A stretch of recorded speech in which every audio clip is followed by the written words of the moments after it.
quarter life crisis ini hal yang lumrah umum terjadi di masa transisi. Gen Z ini berbeda dengan perkembangan zaman yang dulu di generasi milenial. Kalau yang sekarang tuh serba mudah, dimudahkan dengan segala komunikasi, internet maupun transportasi. Biasanya sendiri, apa-apa dilakukan sendiri, bisa diputuskan dengan seorang diri.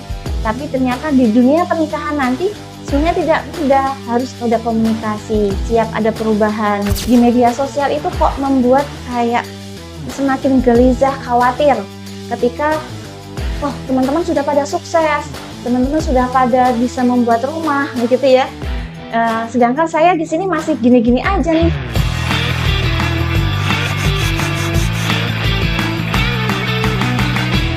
Assalamualaikum warahmatullahi wabarakatuh. Selamat datang kembali di podcast Simau Talk, Himati Aksi dan Kolaborasi, di mana setelah kita vakum dari beberapa bulan, kita kembali lagi dengan pembahasan yang pastinya akan lebih menarik lagi. Pada kesempatan kali ini, kita akan membahas terkait dengan hal yang sedang hangat di tahun ini, yaitu terkait dengan Gen Z. Nah, kita bakal membahas terkait dengan apa itu Gen Z, bagaimana keadaan Gen Z saat ini, dan itu sebenarnya saya sendiri karena saya juga sebagai generasi Gen Z. Nah, pada kesempatan kali ini kita bersama dengan Kak Galuh Pratidina, Magister Psikologi. Halo. Bagaimana Kak Galuh kabarnya hari ini? Ya, terima kasih Kak Zihan sudah diundang di podcast hari ini ya. Oke, selamat datang. Alhamdulillah kabar baik, sehat. Alhamdulillah. Oke, untuk kegiatan hari ini gimana, Mbak? Kesibukan ya. Kesibukan. Hari ini, kesibukan ya rutinitas, Kak, karena memang bekerja di Yayasan Solo Peduli. Saya di bagian HR, jadi di bagian Human Resource di Recruitment and Selection, begitu. Jadi ya rutinitas sehari-hari, mencari karyawan, menyediakan karyawan yang sesuai dengan kualifikasi lembaga, dan mengurusi terkait dengan manajemen SDM di Yayasan Solo Peduli, begitu. Kak Galuh, ini kan kita tadi akan membahas seputar dengan Gen Z nih.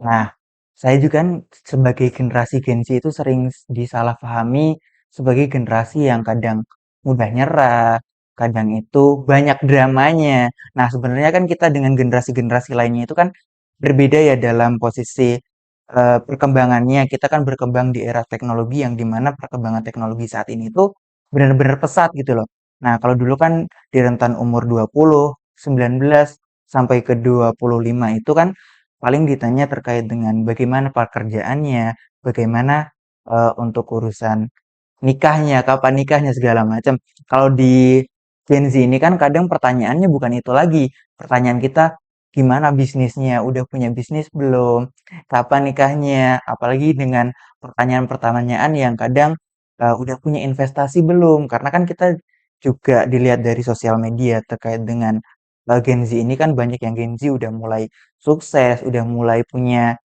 bisnis yang benar-benar gede, terus bisnis yang itu terkait dengan trading segala macam itu kan eh, banyak ya pertanyaan dengan itu. Nah, kalau menurut Kak Galuh sendiri, sebenarnya Gen Z itu di kacamata psikologi itu gimana sih, Kak? Oke. Sedikit pengen menjelaskan ya Kak Zihan terkait dengan Gen Z. Gen Z itu merupakan generasi kelahiran di tahun 1997 sampai 2012. Nah, mereka lahir di generasi digital natif gitu ya. Digital natif ini berarti mereka dimudahkan dengan teknologi dan internet yang memang sudah melesat atau modern gitu. Dan memang kebanyakan kalau dimudahkan dengan atau dimanjakan dengan memang semuanya serba mudah, tidak hanya digital aja ya, transportasi juga mudah, kemudian komunikasi dan lain-lain itu juga mudah. Makanya membuat mungkin menjadi salah satu faktor kenapa Gen Z ini dinilai mudah menyerah dan mungkin kurang tahan banding gitu ya. Karena memang dilihat dibandingkan dengan generasi yang sebelumnya, yaitu generasi milenial. Nah, generasi milenial kan lebih tangguh, dinilai lebih tangguh karena memang mereka secara psikologi mereka hidup di era ya sesuai ajaran baby boomers dengan tekanan yang memang sudah diajarkan tentang bagaimana bertahan hidup, survive begitu ya. Karena kalau memang generasi Gen Z ini kan memang semua serba mudah, dimudahkan dari semua akses gitu ya. Jadi membuat mungkin menjadi salah satu faktor mereka terlihat seperti gampang menyerah, kemudian bisa disebut dengan generasi strawberry begitu. Oke, itu. Oke. Dan kalau dari generasi Gen Z kan kita emang bener tadi, kita kan di digital natif ya. Ya, Digital natif betul. tadi kan kita emang sudah difasilitasi dengan kecepatan internet di mana kita bisa tahu hal apapun lewat internet segala macam. Tapi kan itu juga ada dampak tersendiri untuk kita sendiri yaitu Gen Z. Banyak tekanan di sosial media, apalagi di sekarang ini kan banyak yang FOMO terkait dengan tren-tren TikTok, Instagram seperti itu. Banyak yang mulai bisnis, usaha, terus mulai investasi segala macam. Nah, kita kan setiap orang kan berbeda-beda ya Kak ya. Nah, itu kita juga sebenarnya pengen terkait dengan oh gimana sih caranya biar sukses di umur kisaran 20 sampai 25 karena banyak konten-konten yang membahas cara sukses di umur 20 sampai 25 kayak gitu kan. Nah, itu kan sebenarnya kita banyak mencoba tapi ada beberapa orang juga yang emang bener-bener memaksakan hak itu loh. Kehendak itu jadi mulai terlilit dengan pay later, pinjol, segala macam itu kan kebanyakan kasusnya juga di anak-anak muda seperti Gen Z gitu tuh Kak. Nah, itu menurut Kakak gimana? Oke, sebelum membahas jauh tentang itu ya Kak Zihan ya, mungkin sebelumnya kenapa kok bisa ke arah sana, mungkin akan Mhm. saya berikan apa ya, gambaran terkait dengan proses ke arah ke sananya tuh seperti apa. Berawal dari Kak Zian tahu quarter life crisis? Oh, belum belum. Belum tahu ya. Quarter life crisis ini biasa terjadi di generasi eh, usia dari masa perkembangan remaja menuju ke dewasa awal. Jadi masa transisi Kak Zihan, Mhm. yang dulu mungkin ini secara teori Bapak psikologi kita ya, usia masa remaja dan dewasa awal tuh sekitar berapa sih? Yang seperti Kak Zihan sebutkan tadi, kurang lebih di usia 18 sampai 25 tahun. Tapi juga ada yang menyebutkan juga di usia 18 sampai 30 tahun. Itu masih dalam generasi transisi dari remaja ke dewasa. Begitu. Kemudian kenapa kok ada krisis? Krisis ini kan berarti menimbulkan permasalahan, kaget gitu ya dengan peran baru, dengan tanggung jawab baru yang memang diberikan ketika dari remaja ke dewasa. Pasti kan di usia remaja pada masanya itu ketika Zihan masih muda, masih masa-masa sekolah, yang difikirkan hanya apa? Belajar, betul Belajar. ya. Belajar, menuntut ilmu, kemudian nilai bagus, Nah, dapat apresiasi, mungkin hadiah, reward dari orang tua, nah, atau mungkin dari guru dan lain-lain. Ya, mereka hanya bekerja atau mungkin belajar dan belajar, begitu. Dan mereka sekarang menghadapi di era yang mungkin dewasa awal kan menunjukkan atau memberi peran lebih ke teman-teman yang Gen Z ini kan sudah di tahun 2025, masanya Gen Z ini mengalami quarter life crisis. Quarter life crisis ini sebenarnya tidak hanya Gen Z yang mengalami sih Kak Zihan, tapi juga generasi millennials pun juga pernah mengalami itu. Karena memang quarter life crisis ini hal yang lumrah umum terjadi di masa transisi. Baik itu Kak Zihan di Gen Z maupun saya di generasi millennials pun pada zaman itu pun juga mengalami quarter life crisis. Begitu. Jadi mungkin di baby boomers di ibu kita dulu juga mengalami itu, tapi memang yang harus diyakini itu adalah hal yang normal dan lumrah. Wajar saja terjadi di usia kita.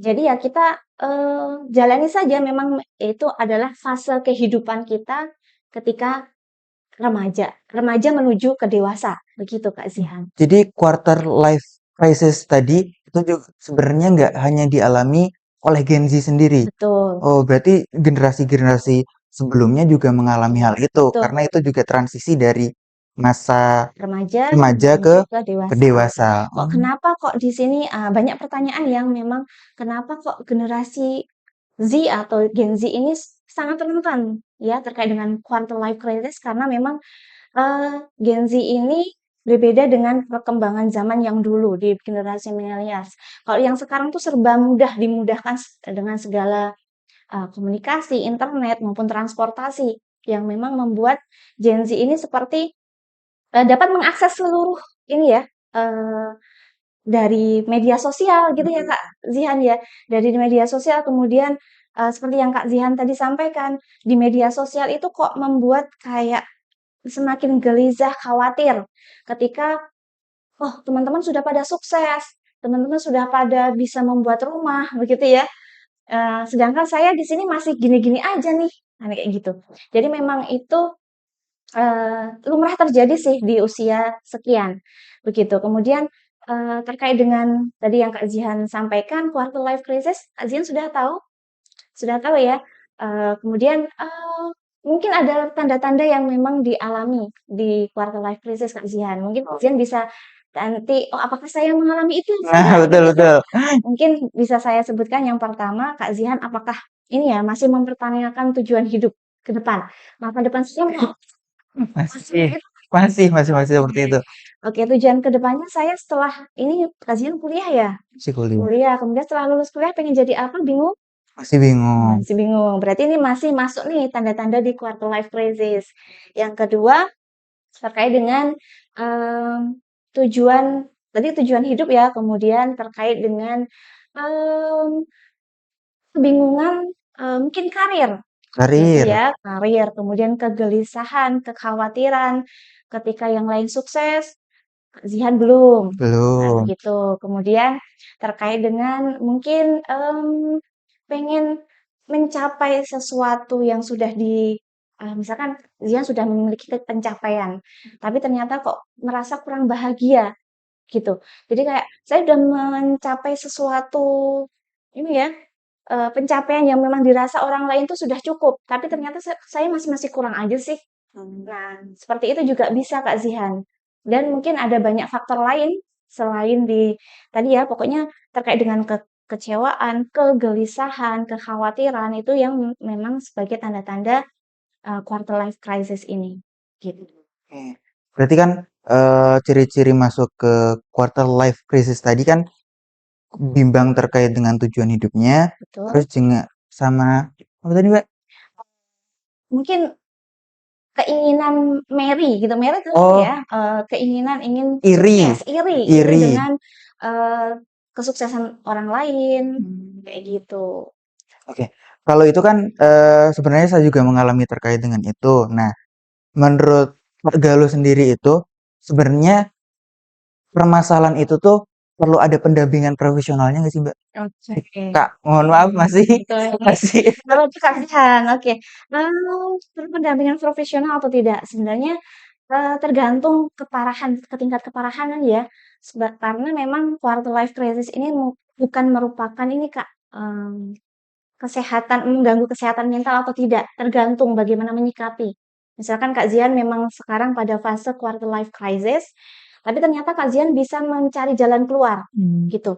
Jadi bisa apa ya, bisa me-manage diri, aware dengan jenengan, bagaimana nanti ke depannya, saya sudah punya planning, kemudian, bisa jenengan selesaikan dengan diri jenengan sendiri atau mungkin bisa dibantu dengan orang lain. Tapi kalau memang membuat itu semakin down, semakin depresi, atau semakin, mungkin tak tertolong jenengan tidak tertarik. selesaikan begitu ya, itu bisa saja dengan bantuan profesional, Kak. Atau mungkin sebelum ke profesional jenengan bisa, sharing dulu dengan teman, atau dengan keluarga, atau dengan lingkungan sekitar yang memang jenengan percayakan untuk bisa diajak diskusi, begitu. Nah, kalau dari saya pribadi kan sering mencari jawaban sendiri dulu. Jadi kayak saya jarang cerita ke teman-teman atau ke Oke, orang relevan lain ya. kayak gitu kan terkait dengan apa sih tujuan saya, apa sih yang membuat saya iri. Kadang saya iri juga sama teman-teman. Sebenarnya saya itu punya kelebihan tersendiri di bidang ini, tapi kalau teman-teman bisa ini, kok saya nggak bisa? Padahal kan kita kan juga beda-beda ya Iya, iya, untuk betul. apa ya kemampuannya tersendiri. Tapi kan masih karena tekanan dari sosial media, dari teman-teman semuanya yang kalau kita lihat itu kok bisa ya, kok bisa ya, kok bisa eh, ini tuh kok bisa ini, kok saya enggak segala macam kan itu ternyata setelah berjalannya waktu sekarang ini kan saya lebih fokus sama diri saya sendiri. Oh, ternyata temen itu kalau bisa punya kemampuannya sendiri-sendiri. Jadi ya udahlah, sekarang mulai udah mengurangi terkait dengan irinya. Sebenarnya kan iri terkait dengan kesuksesan menurut saya oke-oke aja gitu kan. Nah, lanjut ke apa ya? Selanjutnya itu kan terkait dengan kita kan di umur 19, 20, selanjutnya sampai ke 25 kan mulai ada pertanyaan terkait dengan pernikahan. Apalagi dari tetangga, orang tua segala macam kan juga ada pertanyaan seperti itu. Apalagi di masa-masa menuju dewasa itu kan kita mulai tertarik dengan lawan jenis segala macam. Banyak yang eh, melampiaskan, oh misal kuliah nih, misal kuliah kita kan sudah misal di akhir akhir periode seperti saya ini tinggal skripsian ternyata skripnya stuck aja apa saya nikah aja ya mungkin ada jalannya kayak gitu. Nah, pemikiran-pemikiran kayak gitu tuh gimana sih Mbak? Oke, pemikiran kayak ini ya, menikah adalah jalan ninjaku gitu ya. Nah, iya betul. Kita menghadapi suatu tantangan di mungkin perkuliahan saat itu, gitu ya. Mm, Sebenarnya tuh kalau dirasa itu salah nggih, memang mungkin kurang tepat gitu ya, menikah menjadi jalan ninja, Kak, atau mungkin jalan keluar atau pelarian ketika jenengan menghadapi permasalahan eee, permasalahan hidup seperti ini, apalagi masih kuliah begitu ya. Kan harapannya kalau kuliah itu ya kalau menikah itu ya sudah matang secara persiapan mentalnya. Jadi tidak melulu dengan mendengarkan, mungkin pertanyaan orang, pertanyaan keluarga, atau orang-orang yang memang mengganggu konsentrasi jenengan ketika sedang menjalani perkuliahan. Mungkin bisa beberapa tips yang bisa saya berikan ketika mungkin ada beberapa orang yang menanyakan, "Kapan Mas Zihan menikah?" Gitu ya, iya. padahal masih kuliah gitu ya. Mm, Mungkin bisa dijawab aja dengan sopan, Kak Zihan, mungkin dengan pernyataan yang memang di pekerjaan jenengan sekarang aja, saya masih kuliah, mungkin masih butuh kerja dulu, kayak gitu. Atau mungkin, eee, semisalkan Kak Zihan atau teman-teman yang di luar sana ya, yang sudah bekerja gitu, kemudian ada pertanyaan yang memang, eee, "Kapan menikah?" Padahal sudah bekerja gitu ya, ya jawab aja dengan sopan atau mungkin dengan sedikit candaan gitu ya. Sedikit candaan tuh maksudnya begini, "Kapan menikah?" "Ya kalau nggak weekend, Sabtu Minggu." Udah kalau libur kalau libur nih gitu. Ya jawab aja dengan ringan, Kak, nggak usah dimasukkan ke dalam hati. oh, Ya begitu. Kemudian untuk menikah kan juga butuh persiapan ya, persiapan mental. Jadi dengan lihat apakah, eee, tidak hanya untuk teman-teman yang kuliah, tapi teman-teman yang memang sudah bekerja, yang sudah mungkin pada akhirnya sudah sedikit mapan secara finansial. Mapan secara finansial kan belum tentu itu siap gitu ya secara mental. Persiapkan diri dulu aja untuk, ke arah jenjang pernikahan. Karena memang di dunia pernikahan itu akan lebih, mmm, luar biasa.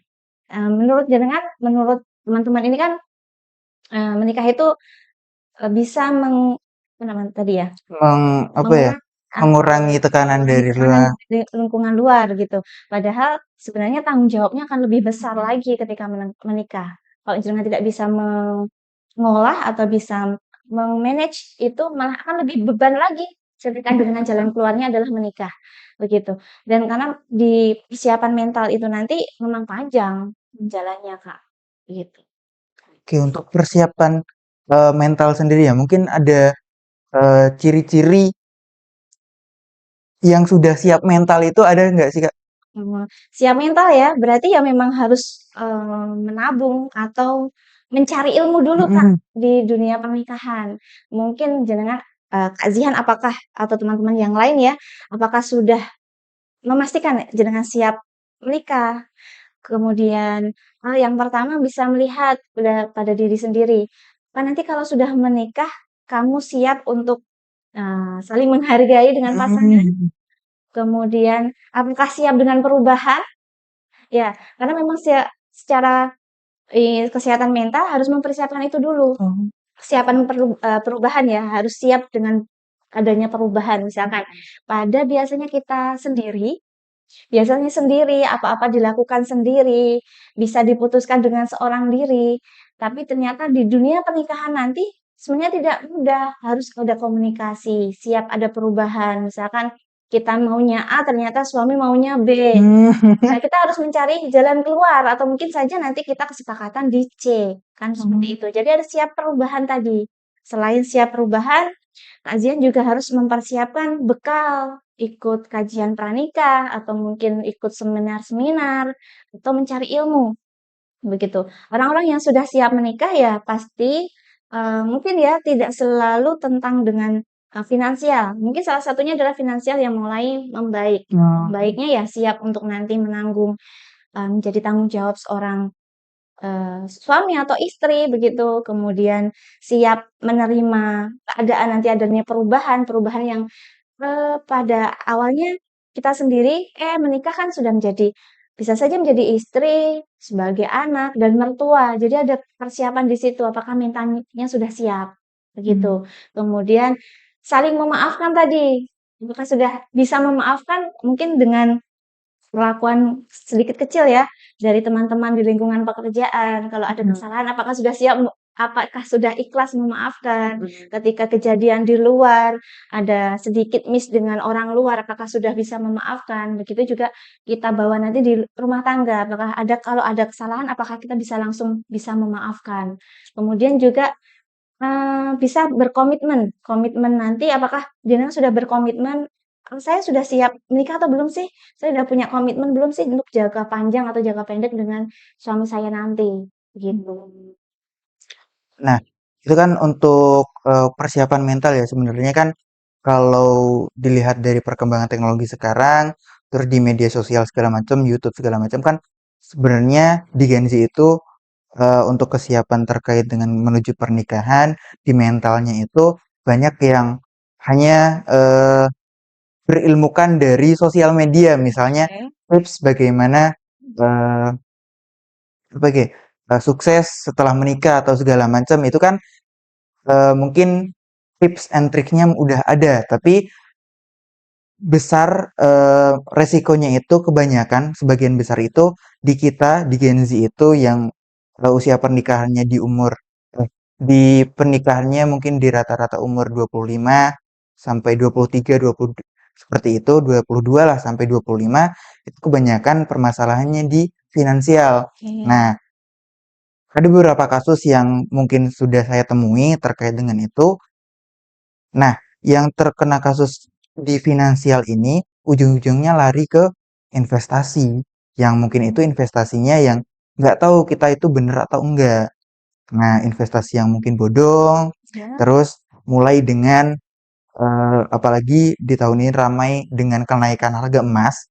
Harga emas itu mulai dengan investasi emas. Oh, mungkin ini nanti ke depannya bisa mengurangi dengan krisis ekonomi dan juga permasalahan finansial di Gen Z itu sendiri. Nah, kenapa, apakah ada pemicunya terkait dengan Gen Z itu gampang banget kayak, aku bisa nih misal titip uang ke sini dalam jangka waktu berapa bulan Oke. atau berapa lama mungkin bisa balik dengan Instan hasil yang lebih gede gitu, secara instan instan, juga betul. ya. Nah, itu gimana, Kak? Oke. Berarti terkait dengan, ini ya, investasi instan yang bisa membuat uang itu cepat, kita dapatkan Mhm. gitu ya, bisa dari dengan pinjol kayak gitu ya, Mhm. atau mungkin investasi bodong atau mungkin, bisnis-bisnis yang memang, dilarang gitu ya Mhm. Kak Zihan ya. Mungkin bisa di ini Kak, bisa kita berikan antisipasi untuk Gen Z yang sebelum, menjalani dunia pernikahan, itu harus mempelajari dulu terkait dengan mungkin literasi keuangan, Kak.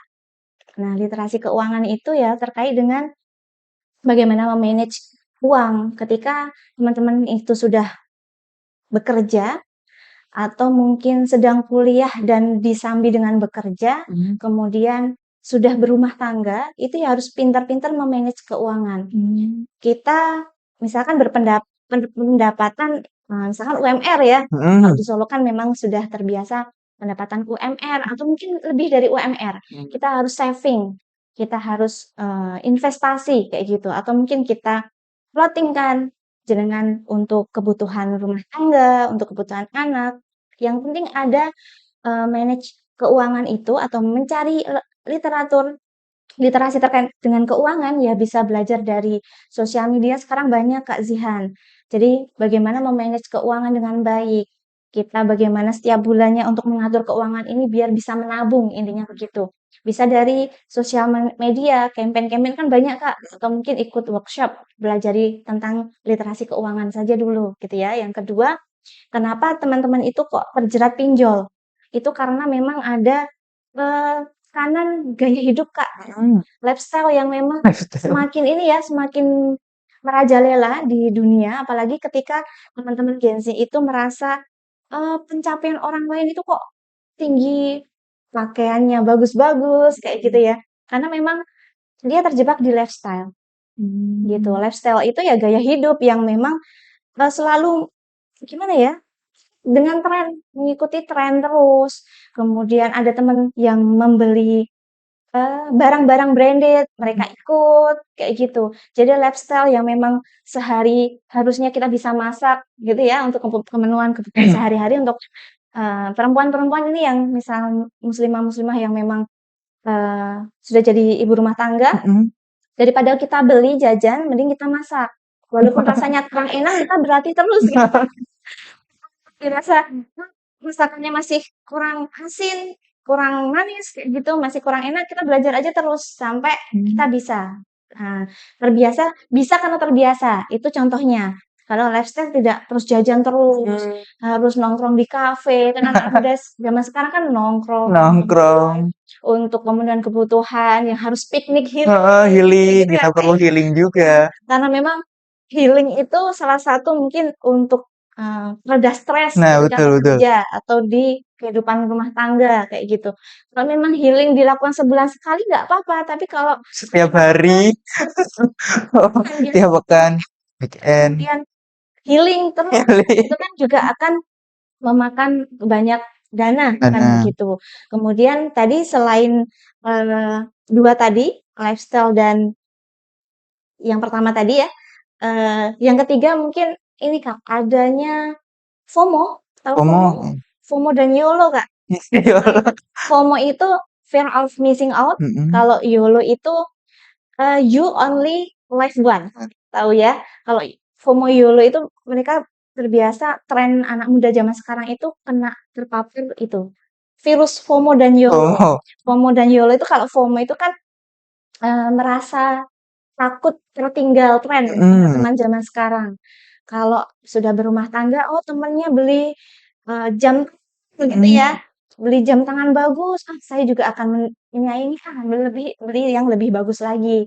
Kemudian beli apa motor yang lebih bagus, juga akan kredit lagi gitu ya. Kemudian pokoknya tidak ingin ketinggalan tren yang terbaru. Itu anak-anak Gen Z ini sangat rentan kena itu Kak, salah satunya. Kemudian yang kedua tadi YOLO. YOLO itu kan you only live once. Jadi kamu hidup hanya sekali. Sekali, jadi Buat itu tuh impulsif Kak. Jadi kayak kita membuat ya udah kita hidup sekali ya maksimalkan kita semuanya ada kita habiskan sekarang kayak gitu ya. Besok bisa kita cari lagi ya, belum tentu kita besok itu masih diberikan kesempatan untuk ada kesempatan yang sama kan. Kan lebih baik kalau kita mengantisipasi dengan yang menghemat, dengan menabung dan lain-lain. Nah, tadi kan ngomongin terkait dengan YOLO, terus FOMO sama healing tadi. Nah, kita kan emang di Gen Z sendiri itu kan banyaklah tantangan terkait dengan oh teman-teman bisa ini, mau ini, bisa beli ini. Itu kan kayak ada tantangan tersendiri, aku harus bisa beli ini, aku harus bisa walaupun itu harus dipaksakan. Jadi masuk juga ke YOLO tadi. Jadi bisa ini dipaksakan, kita cuma hidup cuma sekali doang gitu, sekali doang, ya udah kita paksain aja lah bisa-bisa gitu. Nah, jadi kan pelariannya juga, kadang kita stres sama kerjaan 5 hari kerja, terus belum lagi mungkin ada tugas kuliah, ada lagi yang kuliah sambil kerja, makanya stres segala macam. Itu healingnya mungkin, kita jalan-jalan kemana yang entah itu nanti, bener-bener menghilangkan stres kita, atau malah tambah stres kita karena finansialnya juga berantakan tadi. Nah, itu kira-kira ada, eee, apa ya, rekomendasi, mungkin ada saran terkait dengan gimana sih caranya mengeredakan stres dengan healing, tapi healingnya itu yang bermanfaat gitu loh, Kak. Baik, baik. Berarti pertanyaan sangat bagus ya, Kak Zihan ya. Bagaimana meredakan virus FOMO YOLO Oh, dan ya. healing yang tadi ya, FOMO YOLO ke hal yang positif. Mhm. Nah, karena memang FOMO YOLO itu mengikuti tren saat ini ya, kita mencari komunitas yang benar. Yang salah satunya di bidang sosial, Kak. Misalkan kalau kita bergabung di suatu bidang sosial atau kegiatan sosial itu kan terkait dengan banyak yang ikut donasi, ikut Mhm. berkontribusi di dunia sosial. Berarti kan itu termasuk juga bisa ke arah sana kita ini ya, membuat diri kita, mengajak diri kita untuk ikut tren itu. Mhm. Kita ikut tren ya, ikut berdonasi, kemudian, ikut, aksi kebaikan lah ya, salah satunya di Solo Peduli, gitu. Yang salah satunya di Solo Peduli ini kan bisa kita menebarkan kebaikan, berdonasi dan, memang kita jalan yang memang untuk, zakat infak shodaqoh bisa kita salurkan melalui Solo Peduli, begitu, Oh. Kak. Jadi di Solo Peduli itu juga, saya kan kurang kurang tahu terkait dengan Solo Peduli itu sendiri. Nah, saya juga lihat di TikTok, Instagram segala macam sebenarnya juga ada kayak volunteer, kegiatan, mungkin aksi sosial. Betul. Kalau tidak lama itu, kita kemarin itu mungkin ada yang di Papua terkait dengan pendidikan anak-anak di sana. Terus juga ada pas banjir di mana? Banjir di Gerobokan. Betul. Gerobokan itu mungkin kan juga ada beberapa anak kampus yang menjadi volunteer di sana. Nah, itu kalau di Solo Peduli itu ada sih nggak? Ada nggak sih, Kak? Iya, betul. Di Solo Peduli kan juga menyediakan seperti itu, Kak. Kita Hmm. menyalurkan bantuan ya, dari satu tempat ke tempat yang lain yang memang membutuhkan. Oh. Banyak yang program-program yang ada di Solo Peduli, kita bisa menyalurkan ke sana dari aksi kebaikan itu. Jadi kita bisa, tadi ya, FOMO YOLO-nya bisa kita alihkan ke hal yang positif Oh. dengan menyalurkan, eee, donasi atau mungkin infak shodaqoh ke, lembaga sosial yang tepat. Begitu, Kak. Oke. Jadi teman-teman yang mungkin pengen healing, pengen mengalihkan FOMO-nya ke hal-hal yang baik, mungkin bisa ke Solo Peduli di Solo Peduli, betul. @solopeduli Instagramnya di situ. Mungkin teman-teman bisa scroll-scroll terkait dengan donasi, mungkin uang-uang yang bisa dihamburkan ke tempat-tempat yang tidak bermanfaat, mungkin kita bisa alokasikan ke orang-orang yang mungkin membutuhkan segala macam seperti itu. Nah, mungkin itu saja pembahasan kita hari ini. Terima kasih buat teman-teman yang udah nonton sampai selesai dan sampai jumpa di episode selanjutnya. Saya Zihan Taufik pamit undur diri. Wassalamualaikum warahmatullahi wabarakatuh.